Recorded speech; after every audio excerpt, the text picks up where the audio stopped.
Here we are for another dose of positivity. And you know, I am going to have to figure out how many episodes we have done, because I think we're almost at a full year, which is super exciting. But I want to welcome everybody to this episode where we are all breaking up with diabetes. I just want to welcome everybody who is here on the live show today. Thank you so much for carving time out and being with us here for another dose of positivity. And I also want to welcome all our new participants, all of you humanitarians, solutionists, and social and environmental innovators, to another episode of A Dose of Positivity, where I simply have the amazing privilege and honor to interview these passionate change makers and thought leaders and wellness professionals.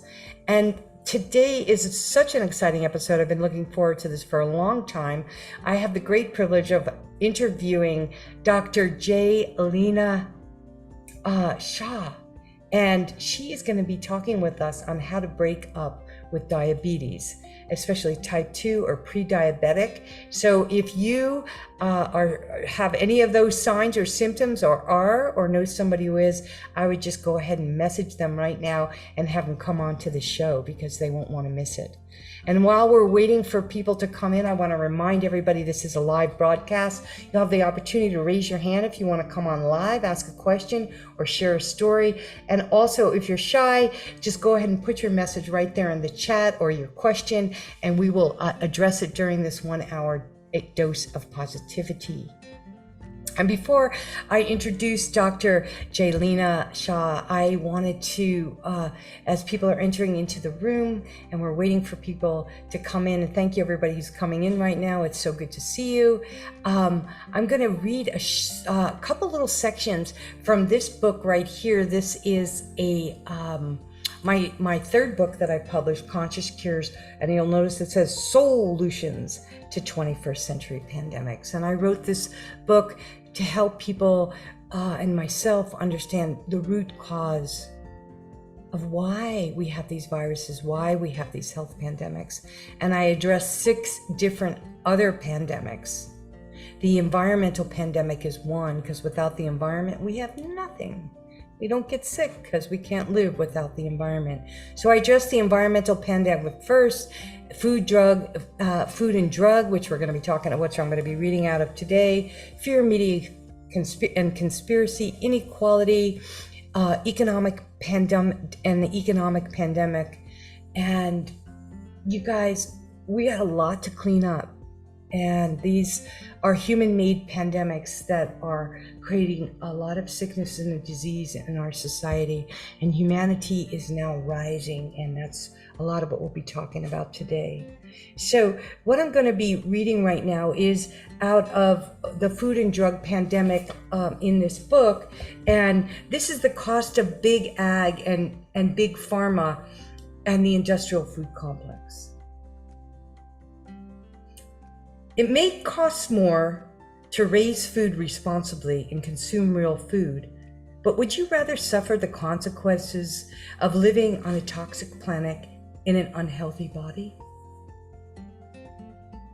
The average household pre-COVID was stressed about how they could earn enough money to buy food and medicine. During this escalating pandemic, stress has increased along with illness and health costs. Mass-produced unhealthy foods grown and produced by the industrial food complex usually cost less than buying healthy, unpackaged, unprocessed foods. We get what we pay for. We have gotten used to paying less for food, or is this another deception? Feed the farmer now, or the pharmaceutical companies later. Our tax dollars subsidize big ag, so our food our actual costs get hidden. The destructive systems which dish out low-quality food and cultivates political, environmental, social inequality, and economic pandemics all have the government stamp of approval. Here's the harsh reality. The same companies that produce the chemicals, inputs, fertilizers, the herbicides and pesticides to grow food also own food manufacturing plants and pharmaceutical companies. Only 10 companies control almost every large food and beverage brand in the world. Consider this. At the beginning of the 1900s, Americans spent about 30% of the income on food, and now we spend about 7 to 8% of our income on food. That's less than almost any other country. We have devalued our food system, and in the process, our health and the health of the planet. Hence, diabetes is on the rise, health costs are escalating, and people are getting fed up, and people are coming for more positivity. And what we're going to be talking about a lot today is taking control of our own health. So I don't think I'm going to read anymore because Dr. Jelina has so much to offer, and I want to hear from you guys, and we want to hear from you guys, because Dr. Jelina, who is a doctor of pharmacy, she was a pharmacist for years, she approaches diabetes very differently than the average doctor, medical profession, even a lot of naturopaths. She not only does she address the medications and the health risks associated with diabetes, but she also focuses on the root cause by attending to the emotional and the mental aspects of this chronic, escalating disease. She's helped hundreds of patients sustain low blood sugars, lose weight, and taken fewer medications so that they can live their happiest and healthiest lives. And we will have all of her links inside the chat. And so, Dr. Jelina, I just am so grateful that you're here. She's also a dietitian, so if you have questions about that, I want you all to feel open-hearted. We're in a safe space, although it is live streaming, so I'll keep that in mind. But would you please start off by telling us a little bit about your background and where you came from and how you became so passionate about this work that you do, honey? Yeah, I just want to clarify, I am not a dietitian, but I do have a doctorate in pharmacy. So I am well versed in all things medicine for sure. But I became passionate about this because I was actually 65 pounds heavier myself. I have a dad that has diabetes. I have uncles that have diabetes. I even have an uncle that passed away due to complications related to diabetes. So this runs in my family. This is not anything new. I was at the doctor's office. I was sitting there and the doctor comes in, she's shaking her head and she looks at me and she goes, "It's not a matter of if, but a matter of when you're going to have diabetes." And I remember sitting there and my heart dropped into my stomach and I was like feeling completely overwhelmed. I felt so much shame and guilt because I was like, I knew I wasn't eating the way I was supposed to. I knew I was a little more sedentary than I should have been, but I had no idea that this was the path I was going down and how easily it was to get down that path. And on top of that, I was so overwhelmed because I was like, I don't know even where to start. And all she left me with, the doctor, I mean, she, most of my physicians that I've even worked with, it's like they have 10 or 15 minutes. And she was just like, okay, well, I just need you to eat healthier and exercise more. And I was out the door and I was like, what does that even mean? What does that even mean? So I ended up doing what a lot of people do. I went to Dr. Google and I started typing in like, what do I do? How do I lose this weight? How do I not get diabetes? And Dr. Google has lots of really contradictory information. So yeah, I was very lost for a moment and I ended up landing on a plan that was promoted by the government at the time, because I was like, oh, it's the government. They're going to, have what's supposed to be safe. And it's like this low fat, low calorie diet. And I'll tell you, I did lose some weight. I'm not going to tell you that I didn't lose any weight. I did lose some weight, but I was at least when I first went to the doctor and I received this news, I will tell you, I would like to call it fat, but full. At least I was full. Now I'm still overweight at this further down the road. I'm still overweight, but I was always hungry. And I was having the most difficult time managing my weight, managing my hunger, and trying to figure out how do I not get diabetes, even though I'm doing everything that's supposedly like healthy. And so it was from that I started to do some research. I had a friend that had lost all this weight, and she'd come into book club and she's 60 pounds lighter, and she's drinking all the wine and eating all the cheese. And I was like, what is happening? What did you do? I want that life. Like, I can't even look at that stuff. And she told me, she was like, hey, listen to this podcast. And I started to do my own research. Because I have a background in medicine in terms of like pharmacy, I understand how the body works and I understand studies. And I started to do my own research, and I was like, this is very interesting. Like, what's being put out there in mainstream media isn't what is 100% correct, right? We see a lot of things called clickbait. It's like they'll put out some information that sounds entertaining and it's sensationalized, but it doesn't paint the full story.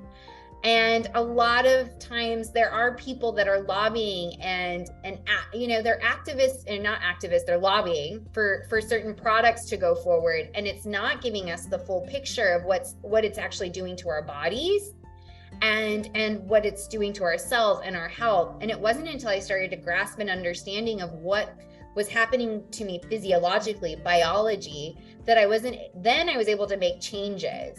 And from there, I started to understand why the food I was putting into my body mattered, how it was participating inside my system. And then the last piece of it, the most important piece that we don't get to, is how my mindset also was playing into it. My thoughts about food, how I was approaching food, why I was approaching food in a certain way, which is, I think, a big gap in things. Because in modern day medicine, I think we focus or hyper fixate on tunnel vision. We'll focus on just, concentrating on a disease, or concentrating on a bacterial infection or a virus or a sprained ankle, which is great in those situations. But when we talk about chronic disease, we have to look at the entire person. You have to look at their psychological, their spiritual, and their social factors, because all of these things play a piece into our whole body. This is why I believe in being a holistic practitioner. We have to address all of these sides of us, because we can't just compartmentalize these things. We are a whole person, our mind, our body, our spirit. All of this plays into our health, whether we want to admit it or not. And we see that most often with chronic disease. So as you can tell, I'm super passionate. I love it. I'm just like bouncing off the walls. I'm ready to ask you millions of questions, but I think it's so important that, people feel and sense that passion about what you're doing, because you're obviously not 65 or 45 or 25 pounds overweight. You seem like a little on the shy, skinny side now. You're looking beautiful. And so one of the things that, a couple of things I want to backtrack. Like, how did you get into the whole pharmaceutical and get a PhD in pharmacy? And how did getting that and being in that world for so many years, how have you shifted to where you are today? Thank you for asking that. Yeah, 15 years in healthcare. And, I started when I was a little girl.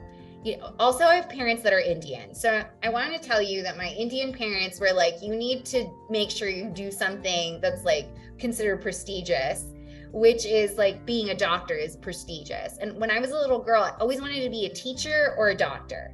And so I was actually initially doing pre-med.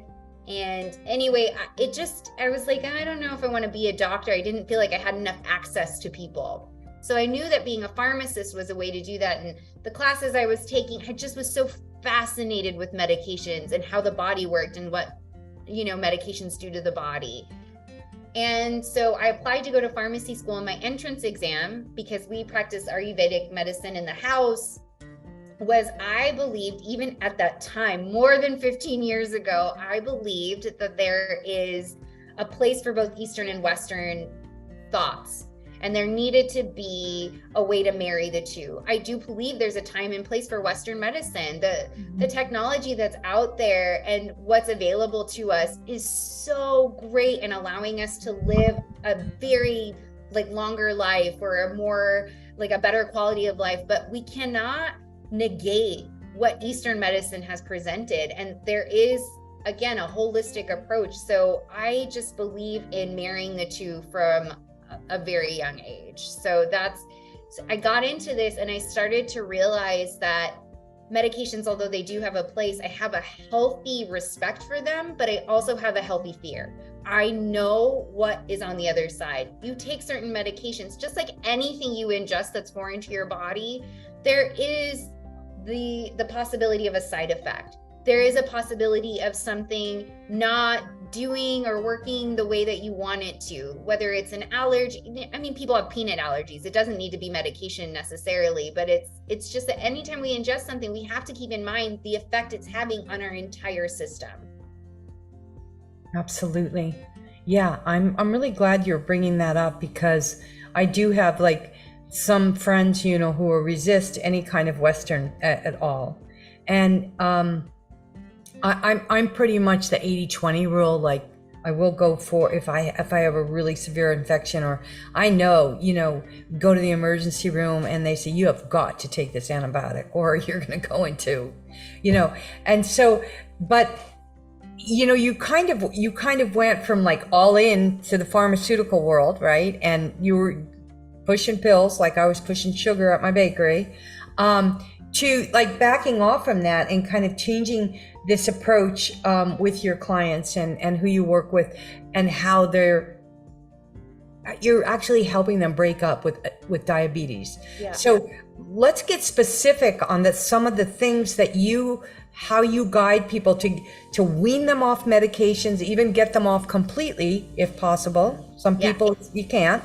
But let's talk about that weaning process, and then let's talk about, how, like you say, bridging the two, and then possibly getting off all of them. I'm not on any medications, and I'm 65.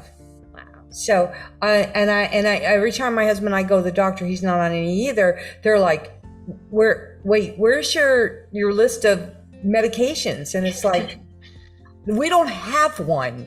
Why do you? And what is, there's something wrong with me because I'm not taking medication. So I want people to feel comfortable, if you are taking medication, to realize, well, there are things you can do that maybe at least wean yourself from 50% and maybe 100%.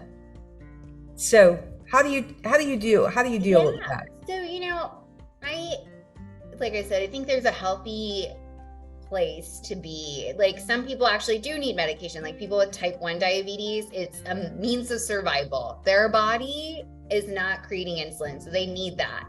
So it's just recognizing where you are in your personal health journey is the first thing. Is the first thing I have people know is it impossible to be off of meds? No, but it just depends on where you are in your health journey. It may be better for you personally to have some medications, but there are things that you can do to try to get off of them so that you optimize your body's ability to heal itself. So one of the things I did is I worked specifically with people with type 2 diabetes that was very uncontrolled. I was basically the last step before they ended up at the endocrinologist, which is the specialist.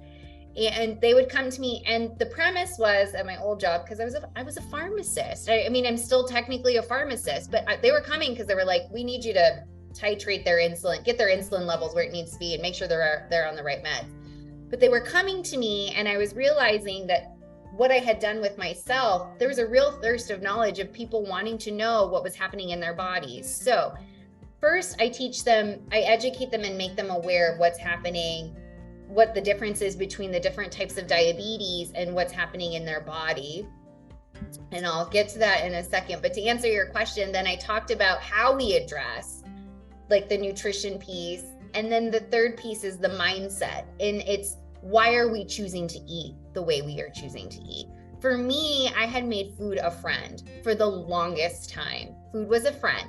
It was always there for me, always provided comfort. And no matter how I was feeling, it was there for me. So it was like, I'm having a bad day. I'm really stressed out. So for me, sweets were my downfall. That's just for me personally. Yeah. So I would like go and grab, like, I want a cupcake. And I didn't even care. I would drive to the store to get a cupcake. These are how bad my cravings were. I wouldn't have them in the house because I knew I would eat it. But the days that things were so bad, and I'm like, I deserve this. I deserve this because I had such a bad day. And I would drive to the store, I would get a cupcake, and I would start to eat it. And I would feel so good for a moment. And biologically, what's happening, to be fair, your body, every time you eat a carbohydrate, your body releases a hormone from your brain called dopamine. It's a pleasure hormone. This hormone, that moment of euphoria, how many of us have sat at the table and a pile of bread, that hot bread comes to the table and you put the butter on, and people's mouths are watering now, mine is, and you put it in your mouth, and that moment of euphoria is so real. And the same thing happened every time I bit into that cupcake, because what was happening was a hormone was being released called dopamine. And dopamine is a pleasure hormone. It gets released when we do shopping, gambling, sex, recreational drugs, all the fun stuff in life. That hormone, trust and believe, that's what's being released. So for those few moments, I was in bliss. I was eating that cupcake and I was in bliss. But here's the trick. Food is not your friend. It's a loan shark. And I say it's a loan shark because what happens is a few minutes later, I'm still feeling like crap because I'm still stressed out from whatever the reason was that I ate that cupcake in the first place. But now I have compounded interest because now I'm feeling guilty. I'm feeling guilty for eating something that I knew wasn't nourishing my body. Yeah. And so it's recognizing some of those patterns that made me realize, like, oh, my brain is doing this every time. And so instead of giving into what my brain is saying is like feels good, and just instead of recognizing it, I take a beat now and I'm like, why do I really want this? Maybe I need to call someone. Maybe I need to like get a hug. Maybe I need to go on a walk with my dog. Maybe I need to journal or take a minute to meditate. And it's realizing, why am I really eating this? That was one component. But yeah, it's understanding that stuff and really getting to the root of diabetes, in my opinion, is very personal.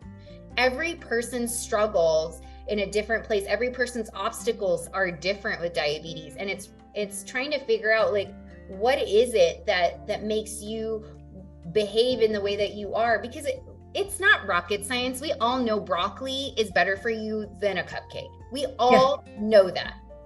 But why do we continue to choose to eat a cupcake over eating the broccoli? And it's not only because it tastes good. It's not only because of that. That's a part of it, but it's not the only reason. Oh, you know what? This is so great. And I'm going to have just take a little pause here, because I want to make sure that Taylor Meredith put in Joan Eflock's information of the link to her interview that we did a couple of weeks ago about being addicted to processed food. It's phenomenal in the work that she's done about everything that you're just saying, and very supportive of Jelina's what she's saying, and she goes into the science of it, really important. And then I also just wrote a blog. I want to put that in the chat too, because if you haven't read that blog or gotten it yet, you guys are going to want to read it. There's some really good statistics. But one of the most important things, it's right in the chat, more than 37 million Americans have diabetes. That's about 1 in 10. And approximately 90 to 95% of them have type 2 diabetes.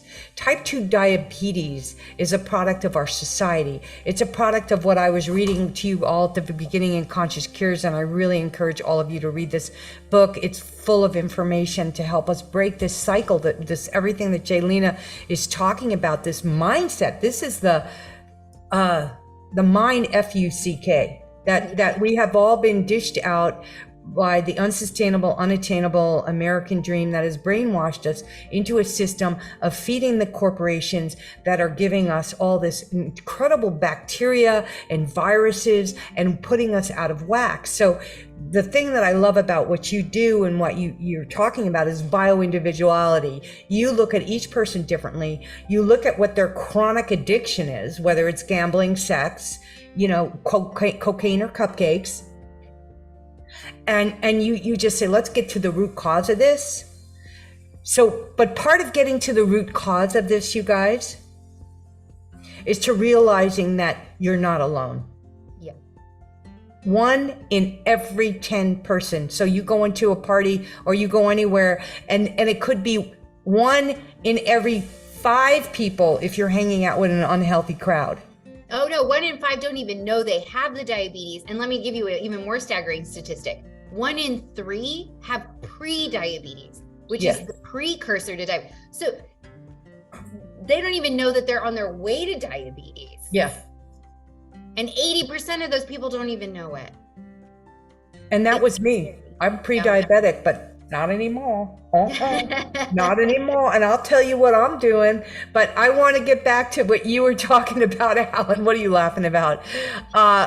Anyway, I want to get back to kind of what that originally we were talking about. Is just like when you work with people, like, hey, you're identifying with someone, they're a porn addict or they're a cupcake addict or whatever. So you meet them where they're at. But how do you wean them off these medications? And how, because type 2 diabetics, we don't have to be, or pre-diabetic, don't have to be on medications. There's no reason. It's all dietary. It's a mindset. It's exercise. Don't need to. Yeah, all of those things help. I think it just depends on how much damage has been done. So we talk about something called insulin resistance. So if I could just take a moment to explain really quick the difference between type 1 and type 2 diabetes in a normal body. So there's an analogy out there by Dr. Jason Fung, and I love this analogy. But the one thing we need to know overall in general, all food, no matter what it is, turns into sugar in the body, all of it. So diabetes is, we know we talk about sugars a lot in the body, but I want to really emphasize that all food turns into sugar in the body. And the reason for that is all of our cells, our organs, our bloodstream, the easiest way we can get energy is from sugar. So all food turns into sugar. So if you picture that all your cells in your bodies are like little trains, and all food turns into sugar. So all sugar is like the passengers that are trying to get on the train. We need a conductor. We need somebody to open the train doors and direct traffic. And that is going to be the hormone insulin.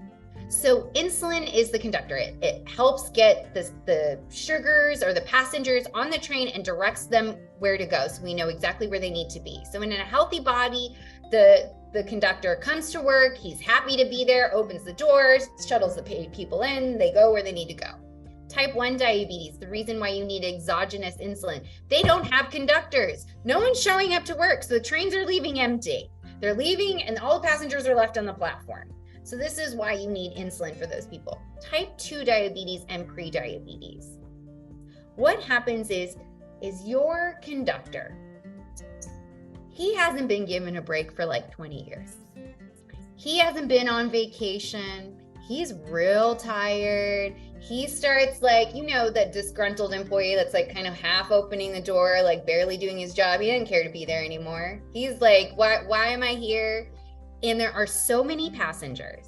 There are so many passengers trying to get on the trains. Even if he tries to open the door, he is trying to push whoever. The trains are so full, by the way, these trains are so full that he's trying to push more people on, they just don't fit.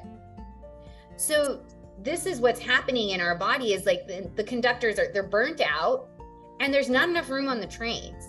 So the easiest way to help alleviate the need for medication is to be very cognizant of your rush hours. How many people are trying to get on the train? We need less people on the train. So to do that, you have to be careful about what you eat and a rush hour situation. So what I mean by rush hour is all food turns into sugar, but they turn into sugar at a different rate of time. fats, proteins, and non-starchy vegetables take hours. So it's a trickling of patients versus carbohydrates. And this is what's the big misnomer is. Carbohydrates are in starchy vegetables like potatoes and corn. Those types of foods turn into sugar in the body, even if they're not sweet. They turn into sugar in the body within 30 to 60 minutes. So it floods your system. So here you have a flood of sugar. You got a flood of passengers coming in. If you eat a big pasta meal, you're going to have a flood of passengers trying to get on these overstuffed trains with a conductor who hasn't had a vacation since 1992. He is tired. He's ready to unionize, and he is done. He's done. So we want to, ultimately, that's how you can get off these medications. These medications help the conductor. But if you really want to help the conductor, you want to make sure you have less passengers. Yeah.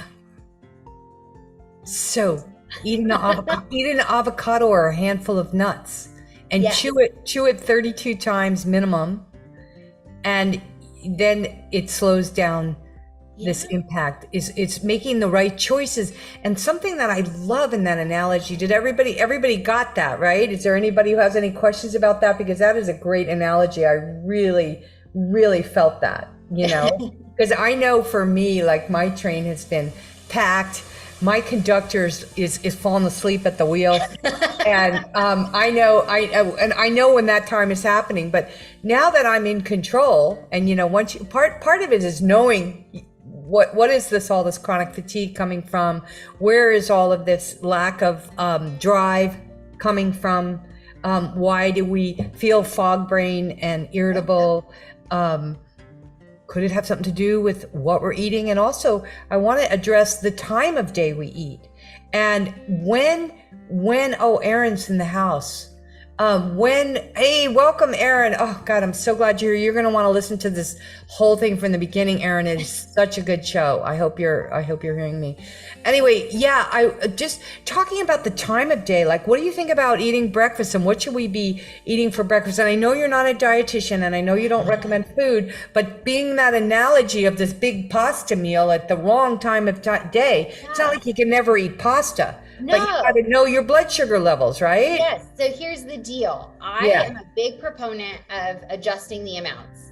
So we don't want a big rush hour. So I want to say I'm a big proponent of the plate method, which is like half a plate of non-starchy vegetables, and then a fourth of your plate, or about the size of the palm of your hand, should be like a protein of some sort. So whether if you're eating meat, it's like chicken, fish, you can do beef, or if you're a vegetarian like me, it's like tofu, tempeh, stuff like that.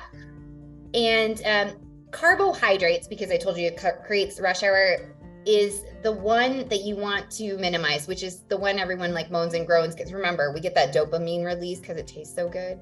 So if you take your hand, I know, guys, please don't shoot the messenger, right? You're going to cup your hand and whatever fits in the cup portion of your hand is one serving of carbohydrates at a meal. You can still have your pasta. I'm not saying don't eat your pasta, but you just want to adjust the amounts. Now, when we talk about timing, the deal with the timing is this. Our bodies in the morning are more insulin sensitive. So think of it this way. Our conductors are in a better mood in the morning. And just like anybody else, towards the end of the day, we get tired, and so do your conductors. So you have you're most insulin sensitive in the morning, and it decreases as time goes on. And the reason for this is that our body is preparing for sleep in the evening. So because our body is preparing for sleep, our conductors are not working at full capacity. So when you ask about the best time to eat, I'm not even going to tell you it's breakfast. Metabolically, it's actually lunchtime.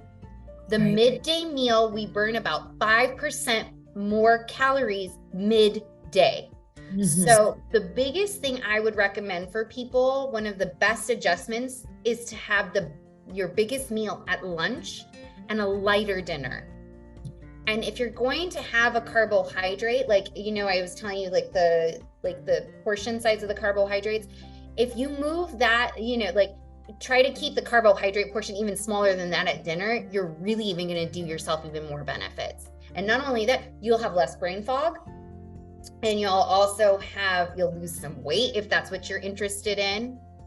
And it's just the best time to eat is then. And your conductors they're raring to go at noon. They're happy midday. Yeah. Yeah, no, I love what you're saying. And this really, and it's great because your family is from India and practiced Ayurvedic medicine. And then Stella Vera Kilcher, who is an Ayurvedic practitioner, and we had her husband, who's a biological dentist, come on the show. And Stella Vera was, the way she put it that I absolutely love, and we can put Stella Vera Kilcher's episode in the chat. But what she talked about is you eat with the sun. When the sun rises, you eat a little, and then when the sun's brightest, that's when you're burning. Think of this, sun is heating you up. And then as the sun goes down, you're eating less. And so that's just a great visual for me. You get up in the morning at 6 a.m. and the sun isn't up yet. Well, maybe just have some hot lemon and water until that sun comes up before you start putting something, or warm lemon water. Just don't start packing and, well, it's breakfast time, I'm going to eat. Well, just wait. The longer intermittent fasting too, and diabetes, that was one of the questions I wanted to ask you. Like, there's so much controversy about intermittent fasting or fasting in general. How do you see that affecting somebody with blood sugar issues? Like, I'm leery of not eating, like, or getting hypoglycemic, Yeah, listen, I think you have to listen to your own body. And I want to preface this with, you want to make sure, because low blood sugars are actually way more dangerous than very high ones. High blood sugars for long amounts of time is dangerous, but low blood sugars at any point is dangerous, because you can go into a coma. It can cause you to die. So you need sugar in your body. Remember, that's how we have energy to do things. So right. We want to make sure that our blood sugars are stable. Mm-hmm. If you have the ability to keep your blood sugar stable, I am all for some type of fasting, and I'll tell you why. This is a great question. You don't need to do intermittent fasting, although I do think that that's helpful, and it helps in a lot of ways, but I just want to talk about just a simple 12-hour fast. And the reason behind this is for this. 12 hours is what our body needs, because we get toxins accumulated throughout our body from what we ingest all day long and from what's in the system, and you'd refer to all that. So we have all these toxins, and our body has a natural way of getting rid of toxins, but our body does this at night, especially for our brain. We want to give our body time to get rid of all the toxins from our brain. So I recommend a 12-hour fast, meaning you stop eating at 8 p.m. and you do not put, water is an exception. And then you can eat it again, or break your fast, or do breakfast at 8 a.m. But at least 12 hours to give your body time so it doesn't send all its resources to your stomach to digest, but it to give your brain an opportunity to clear out all the toxins. So I hope that kind of helped answer the question. And if you can tolerate intermittent fasting, I think it's great. We don't want to do it for people whose blood sugars do this, because you don't want those low blood sugars. But if you're able to check your blood sugars before you go to bed and they're between 100 and 140, just check them in the morning. As long as it's above 80, you're good. You're good. And how do you suggest the best way to test your sugar, your blood sugar? So you can either do a continuous glucose monitor if your insurance pays for it, or you can do just a glucometer where you have to poke your finger, which does hurt, and do it. But the best times to check your sugar, there are a few times, and it depends on what you're looking for. So there's two things I want to bring up. Blood sugar testing. One thing you want to keep in mind with blood sugar testing, and I'll get into the levels that you want and when to check here in a second, but I want to point out that it is a point in time. It's like taking a snapshot. It's taking a picture of what your blood sugars are at one moment in time. A lot of us go to the doctor, and when we're diagnosed with diabetes or prediabetes, it has to do with a level called an A1C. Right. And that lab is it's not a snapshot, it's a big picture. It's an average of what's been going on in the last 3 months. So we are talking about, so if you want to have an impact on your A1C, you want to have a good idea of what's happening throughout the day, because a blood sugar is only a snapshot. So if you only test in the morning, that might be great. If your blood sugars are in the morning, they should be between 80 and 130, by the way, when you're fasting before a meal. So your A1C, or what should be? I'm sorry, your blood sugars should be between 80 and 130 in the morning. But what I will warn you is this, like, let's say you decide to eat let's say it's where it's supposed to be in the morning, but you decide not to check for the rest of the day, which is fine for some people. But if you go back and your A1C is super high and you're like, well, wait a minute, my number was fine every morning. What could be happening is that your blood sugars are rising in the day. So it's, like I said, because it's only a snapshot. So 1 to 2 hours after you eat, your blood sugars should be less than 180. They're going to rise a little bit. You don't want them, like it's 80 to 130 when you're fasting, and then less than 180 1 to 2 hours after you eat. And I'm very particular about that number. Like, I'm very particular about the 1 to 2 hours. Anything after 2 hours is you waited too long to test, and it's not really going to be as great information. But you want your blood sugars after 1 to 2 hours after a meal to be between less than 180. And when you go to bed, the blood sugar range should be close to like 100 to 140. So those are the ranges. Now, if I have diabetes, the thing is I would be testing during different times of the day, because like I said, that A1C is a big picture. So you might be fine every morning, but you don't know what's happening for the rest of the day. It might be rising. And so then your number comes back like higher, and then you're like, well, what happened? It's better to know what's happening throughout the day.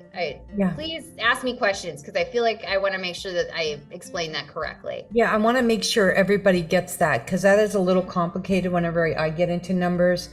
But I feel like you're making a lot of sense, and it's just teaching people how to manage and to monitor that. You're talking about using this glucose, the little pin, and just checking, and it automatically reads that. And so what you're saying is you want to be in the morning, you want to be below 180, right? In the morning fasting, it should be between 80 and 130. 80 and when you go to bed too, right? And when you go to bed, it should be around 100 to 140. Okay, so a little higher. It's okay for it to be a little higher then, yeah. And then you never want it to go past 180, because then your blood sugar is way too high, and you want to do that 2 hours after you test in the morning, so that it doesn't go out of control. And the conductor, you got to kick it in the butt or something to keep things moving along. Yeah, right. So your conductor, here's the thing. So we want to make sure we don't overwhelm our conductor. And the way to do that is if we test 1 to 2 hours after the meal, if your numbers are above 180, then you just kicked your conductor's butt. Like he's real upset with you. And it's time to make some adjustments. So it's like, we gotta, so this is great feedback. So a lot of people get so fixated on the numbers. The thing is the numbers are there as feedback. It's like, okay, what did I have in my meal that maybe caused this? Like, I need to make an adjustment to my meal. It spiked. And sometimes people don't even realize it, but like things like their spices, like if you look at your taco seasoning, there's sugar. Yeah. Right? There's so much hidden sugar. There's a lot really of hidden good. Pasta sauce, ketchup, peanut butter, lots of hidden sugar. So the thing is this is great feedback, because let's say you decide to have like some kind of pasta, like not a pasta dish, but let's say you make zucchini noodle and you put a pasta sauce on there, and then all of a sudden your blood sugars are super high, and you're like, well, wait a minute, I had my protein, I barely had any carbs, like what happened here? And it's like that's a cue for you to like look at, what am I eating? What's happening in my body? Yeah. Like one person can have an apple and their blood sugars may not spike, but you may have an apple and that sugar from that apple may cause your blood sugars to spike. So this is why I say it's very individualized to a person, and you have to pay attention to what's happening in your body. And it has to do with where your levels are at, or how badly you are into that type 2 diabetes. That will. Yeah, your conductors may be lazier or like more upset and may need a little more like, negotiating with. And what is that number like when you go to the doctor? What is that number to tell you how burnt out your conductor is? Okay, so there's a lab called an A1C. Right. And that's going to show the blood sugars over the last 3 months. So your A1C, once it hits 6.5, you technically have a diagnosis for diabetes. Yeah. So it can, and the people I was working with, by the way, that were reversing their diabetes or going into remission, they weren't even referred to me unless they had a 9 or above. So I was seeing people with like 14s and stuff like that. So wow. It was very bad. And when you get into those double digits, they usually will put you on insulin. Yeah. And you don't want to go there. You don't want, yeah. And but here's the thing I will tell you. If you go to your doctor, because remember I told you 1 in 5 people don't even know they have the diabetes. Right. If you go to your doctor and your doctor puts you on insulin, it is not a death sentence. It doesn't mean you're going to be stuck on the insulin forever. You want to make sure that you either find someone to work with, like whether it's a nutritionist or a holistic diabetes health coach like myself, to help you get to a place so that you can come off insulin. I have helped so many people come off of insulin. Yeah. It is possible. It is possible. You may need it for that time so that we don't, because like I told you those high blood sugars for long periods of time. Yes. Double your risk of having a heart attack, a stroke, kidney disease, blindness. Because here's the other thing I want to tell you about blood sugars in the body. The reason this is impactful is it affects your blood vessels. And what I mean by that is your blood vessels are supposed to be pliable like a rubber band, right? Like really easy and flexible. If you've ever seen a rubber band that you put out in the sun, what happens? Oh, fries, yeah. Yep, it's brittle. Right. It's brittle. Touch it, it crumbles. This is what happens when we have high amounts of sugar coursing through our blood at all times. It makes our blood vessels very, very brittle and fragile, and we don't want that. And this is why diabetes is so harmful, because blood vessels go everywhere, by the way. This is why you're more likely to have a heart attack or a stroke. We talk about dialysis. Guess what happens? Little blood vessels that go to your kidneys. People go blind, little blood vessels that go behind your eyes. We talk about amputations. You're not having enough circulation in your blood. Guess where blood goes from? Blood vessels. You have nerve pain. Guess what that is? Blood vessels. Right. All of this relates back to that. This is why this is so important to take care of. Oh, that was so good. I love that. I wish we had another hour, but we don't. Oh, sorry. So good. No, it's so good. I want to cover a couple of very, very important things that you talked about, the A1C number. What is everybody who's on this call or listening to the replay, I want to challenge all of you to get your A1C level checked in the next 3 months. Not next year, in the next 3 months. Let's see where you are. And what is that golden number that we are all looking for? What range do we want to be in that A1C number? And why do so many doctors not bring this to our attention? As far as you want to be like 5.6 or below, because and here's the thing, if you're at like a 5.7 or above, it just means you're pre-diabetes. 5.7 to 6.4 means you're pre-diabetes. It is not too late. You can reverse it. You know this, Donna. Yeah. And so, but if you want to try to get towards the lower end there, anything below 6.5 is a good deal. You want to definitely be below 6.5. Oh, now, yeah, absolutely. The reason your doctor may not bring this up, I love doctors. I know that that's probably not very popular. I love a lot of my doctors. They're just a different type of healer. The problem is that we've got insurance companies coming in saying you've only got 10 or 15 minutes. I have had doctors who have voiced so many frustrations based off of their inability to help their patients the way that they want to.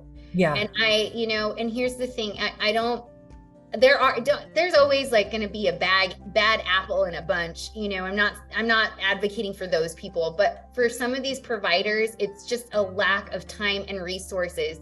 Like, because a lot of people that are coming in with diabetes have multiple issues going on, including high blood pressure.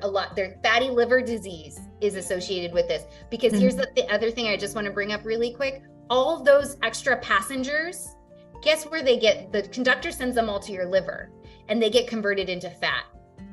So this is why obesity goes hand in hand, because it's like they've got all these extra passengers and the conductor's like, just send them to the liver. And then that gets turned into fat. Ooh, yeah. So that's why fatty liver disease, high cholesterol, all of this ties in together. So you're dealing with usually multiple conditions in a 10 or 15 minute time span. Right. And when this goes back to what I started in my reading at the very beginning, this is all tied to the industrial food complex that's making all of us, or most of us, think that we need to be eating towards diabetes and not health. And from what you're saying and what I hear, Dr. Jelina, is that really diabetes is at the crux of every chronic illness. Almost every single chronic illness is associated with these blood vessels that we're talking about. And it's something that each of us, unless we have type 1 diabetes, and we got into that earlier, there's a big difference where you really aren't making those conductors, and you have to be dependent on insulin. But this is very, very minor compared to us having control. It's only you and I who can make the decision right now to bring our A1C levels down below 6.5, which isn't really that healthy. We have somebody on here who says her A1C is 4.7, and can it be too low? That is a question I had for you. I think you're fine. I think, your doctor will let you know, but I mean, it's just like, you just don't want the A1C, like I said, it's an average of the 3 months. So if you're not having you're not waking up feeling dizzy or low energy or anything like that, then I think you're fine. But I don't think most people's A1Cs below 5.6 and below is usually, it's fine. Yeah. So can you go as low as 2 or 1 on A1C? I don't think I've seen anyone go that low. You can't I think do it. It's basic necessity. Remember I told you really low blood sugar can be very detrimental very quickly. Yeah. So I don't think that that's very common, but having it in the 4 or 5 range is definitely where it's at. Yeah. So we're all going to I'm challenging everybody in the next 3 months after the holidays. This will remind you during the holidays, because you're going to be coming back, and we're going to have Dr. Jelina back on the show one of these days. And we're going to all be reporting our A1C levels for our own good. And it doesn't matter. There's nothing to be embarrassed with, because remember, 1 in every 10 people that in a crowd or friends and family that at the Christmas table or the Hanukkah celebration is suffering with this chronic disease, type 2 diabetes, and we all have the ability to reverse it. And I'm challenging all of us to start today. I started a detox a week ago because I strategically did it now. I didn't say all after the holidays. Good for and so I'm doing it. And I'm feeling so amazing, so empowered, so inspired, so much more clear and fog brain. I mean, look at me, I'm on fire. But I have a question that's really, really important. Yes. You've said something earlier, and I wrote this in my this week's blog too. I addressed it. This thing about low blood sugar. Mm-hmm. And you also were saying this. It can be much more detrimental than your high blood sugar. So a lot of people say, or you read that you have to give someone sugar right away. I mean, what do you prescribe, or what do you recommend people do? And how do we know? How does someone know in their own bodies? Because a lot of times, I think, I feel hypoglycemic. Oh, my blood sugar is really low. And so what do you recommend people do? Because I think a lot of us run into that, especially these people who come to the show, I know Kat Haber's in the house right now, we run on empty a lot of times. We push it out. And you too yourself. So, and that definitely your stress, because you were talking about earlier too, how your mind, and your emotions and your moods affect diabetes. So how do we know, and what do we do when that blood sugar levels are going dangerously low? So the first thing is you're going to have pay attention to the symptoms, which is like excessive sweating, irritability, lightheadedness. You may have a headache. You're just going to be like excessive thirst. You're not going to feel your best. And the minute you're not feeling well in any capacity, stop whatever you're doing and check your blood sugars. If it is 70 or below, it is too low.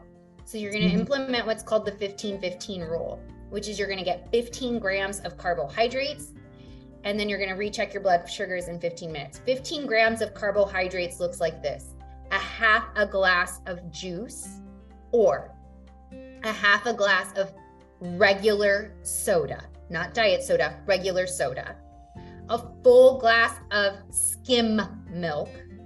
Because it's higher in sugar. 3 to 5 candies, or 3 to 5 cookies, or a banana. You want to get 15 grams of carbohydrates in your system right away. Once you do that, you're going to check your blood sugars 15 minutes later. Candy, huh? Candy. Can we do pears and bananas? No, here's the thing, because it's detrimental. This is not, we don't joke, we don't play around. This is like medicine. This is medicine. Yes, you are trying to get your sugar up immediately. Okay. So under normal circumstances, am I going around telling people to eat candy? No, but in this situation, you get your hands on some candy, get some Smarties, get some butterscotches, whatever you need to do to get that blood sugar up right away, because this is like life or death. Yeah. So, I say you do that, and then 15 minutes later, you're going to check your blood sugars. If it's still below 70, you're going to repeat this process, get 15 more grams of sugar in your body. If after that, after any point, you check in 15 minutes and it's above 70, I want you to wait a half hour and eat a real meal. Yeah.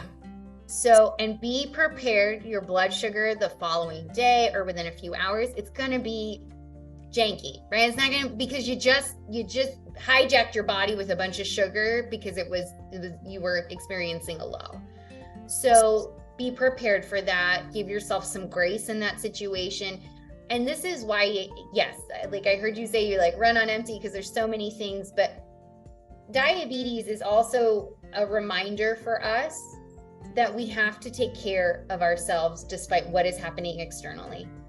You have to take care of what's happening in here first and foremost. And it's hard. I do this too. You overwork, you feel like, oh, I got to take care of this and that, but you have to take care of your body first. And sometimes having diabetes is a reminder that we have to take care of ourselves first. This has been the most interesting conversation I've had on this topic ever. And I'm so excited to share all your contact information, everything about what you are about and what you're doing and how you're helping so many people. We're going to put all of that in the chat. For those of you who just came into the show or just missed halfway through, please go back and listen to the whole show. Dr. Jelina has a wealth of knowledge. I encourage you all to reach out to her. I think you offer even a free short consultation or for people. Go to her website if you have more questions. A reminder too, before I ask you to do some closing words to everybody and let us know your ultimate goal for all of us, I want to just give you a few housekeeping things that I wanted to share with you. Our next guest next week is Dr. Alvita Soleil. She's a Chinese medicine acupuncturist specialist doctor. She's been practicing for 30 plus years. She's brilliant. She also knows a lot about diabetes, and she's going to be talking with us about prepping our body and our minds for the holidays. She's also an energetic healer, and you guys are going to experience some really powerful healing through the metaverse here. through Dr. Alvita Soleil. She is an incredible wealth of knowledge, as is Dr. Jelina. And I just want to thank you so much for coming. And also, I want to remind you all, as you're going into the holiday season, and if you want to reach out to me personally and ask and book a call with me, we'll put that link in the chat. I'll explain the detox that I'm doing, why I'm feeling so good, how I've already lost 8 pounds and feeling, not 8 pounds of fat, but toxins. I like to say losing toxins and gaining health. That's the kind of detox I help my people with, and I want to help you with as well. But I really encourage all of us to, also a reminder to go and get that A1C blood work done and report back here in 3 months, and to also enjoy the holiday seasons. But there's so many ways we can do that. And next week, when we're talking with Dr. Alvita Soleil, we're going to go into prepping the body and the mind for the holidays. So we're going to be talking about things you can do during the course of each and every day leading up to those feasts, and also that New Year's resolution that we're all sort of kind of thinking about. I also want to remind you, so important that this holiday season to vote with your consciousness, meaning your dollars, and where you're spending your money on looking at everything from the food you purchase and bring into your homes to the gifts that you give yourself and to others. And I'm encouraging all of you, again, asking you please to consider our Eco-Spired by Nature site, which is, we're going to put it in the chat again. I thank everybody who's already purchased and was also donated to our Get Well Tell GoFundMe. Tell has been working with me for it's Soul to Soul for now 2 years, and she is curing herself from cancer. And she is doing it and working with me at the same time, doing my best to support her. And we all could all use a little extra support. And that is why every single dollar and everything that I'm making right now going into the holiday season is, and rather than putting those profits towards preserving nature, it's going to the GoFundMe Tell, Get Well Tell project that we're working on, fundraiser. So I want to thank you. I don't ask for much. I do all of my work is philanthropic, and right now we're trying to all, be in the spirit of giving. And I really, really appreciate you all clicking on that. You'll see I just came out. I'm so excited. I'm having so much fun. You guys got to look at this. I came out with a whole line of these beautiful cards, all on recycled paper. They're not on the, Meredith, you're gonna love these. Oh my God, they're so gorgeous. But anyway, I have prints. You can get prints as low as $20 for print. And these cards are gonna go up. We're gonna let people know that they can order cards eventually. But I just want to thank you for allowing me for that little infomercial and going a little bit over time. And now, without any, I don't see any pressing questions.